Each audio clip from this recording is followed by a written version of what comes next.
Қазіргі күні республика бойынша 40 мыңға жуық тыл еңбеккері бар. Сондай-ақ Жетісу жерінде тағдыры ел дамуымен тығыз сабақтасқан мұндай 1269 азамат тұрады.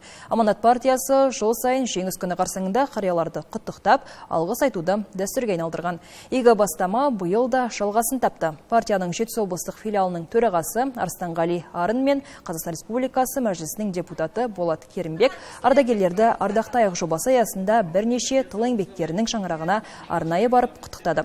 Қал жағдайларын біліп, ұрпақ атынан алғыстарын жеткізді. Шара барысында сондай-ақ қарияларға медициналық қызмет көрсетілді. Тракторист болдым, шөп шаптым, тырмаладым, істемеген жұмысым жоқ, ылғи қара жұмыс істедім.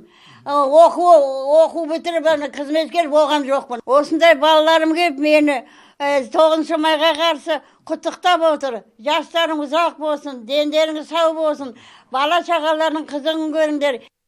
Еңбек адамның арқасында ел көгереді. Еңбек адамның ұлықтау арқылы біз келешек жастарға үлгі-өнеге көрсетеміз.